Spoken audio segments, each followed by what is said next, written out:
My name is Jamie Stone. Thank you for viewing Find Your Approach Golf. Today I want to talk about the overswing in the golf swing and how it happens and why it happens. I think the mental aspect of why it happens is obvious. We're trying to gain more power. That's obvious.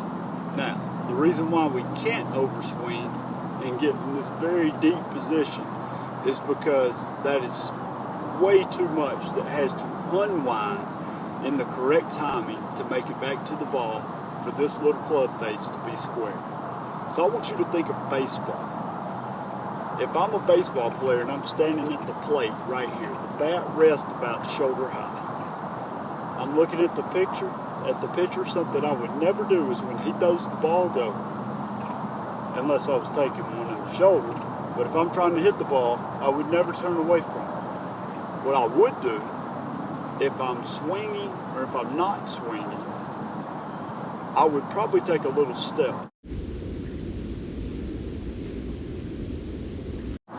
to there.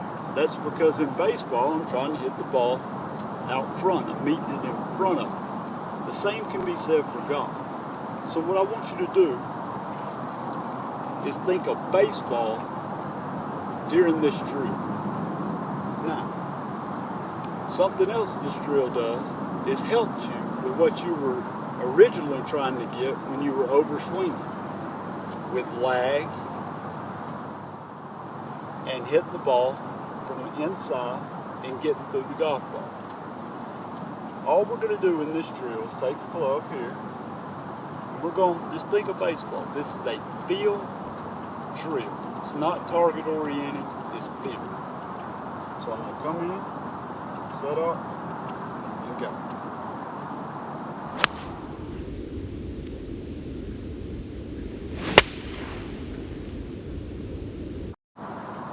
Make sure we get to the finish position. When we get here, a good thing to do, look left, look right, look back at the target, then let the club down.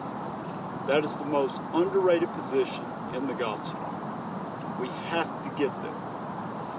And another thing about shoulder high. Go look at one of the best players to ever play the game, Mr. Ben Hogan. And I'm not so sure his swing even got to shoulder high. But in his day, in his time, he could hit the ball a mile because of his lower body action and his fundamentally sound golf swing. If you want consistent ball striking, this is one thing you will have the discipline to correct on the range. Put yourself in the learning environment. Don't be afraid to get outside the comfort zone of your swing to correct this problem. The next thing we need to do before doing any of these drills is identify the tension we have for the day and get our rhythm before we start our practice session. The way to identify tension is start out each practice session, say with 10 golf balls. I'm going to grip this club as hard as I can, and I'm going to tense my body as hard as I can. Then I'm going to release it. That way, now I have kind of a level to measure. Next thing I'm going to do, no matter if I'm standing here talking to my buddies or whatever, I'm just going to start swinging like this. I'm not focused on setting the club. I'm just focused on finding my rhythm for the day. So I'm just going to be here. The first 10 balls we hit, let's really focus on those two aspects. Come in here.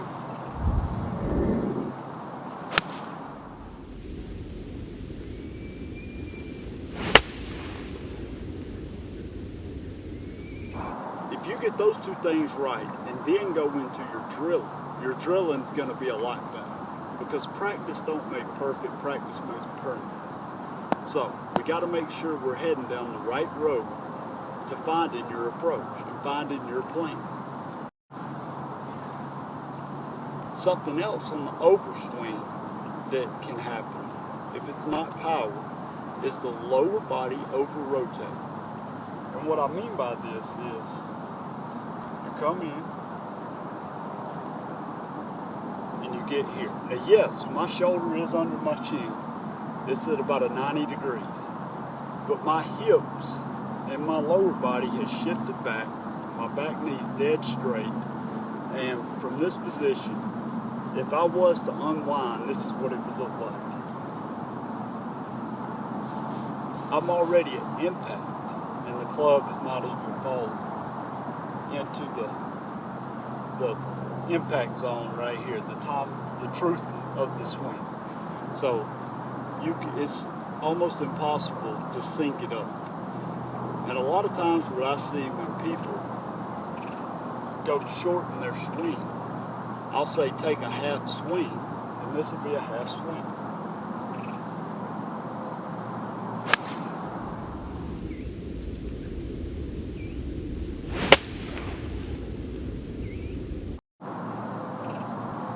Now obviously you just saw that was not a half swing. To them, that's what they feel. So they'll practice that. Well, they technically hadn't shortened their swing because they still hadn't taken a half swing, because they're only going to go so far away from that comfort zone of their original swing. So the way we do this to make sure we're doing it is we start out slow. Everything's slow. So now when I take a half swing, I'm going to be here.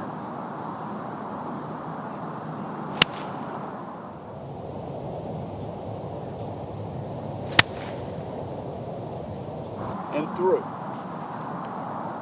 Once I feel I've gained the feel for the half swing, then I can speed it up. So I'm here.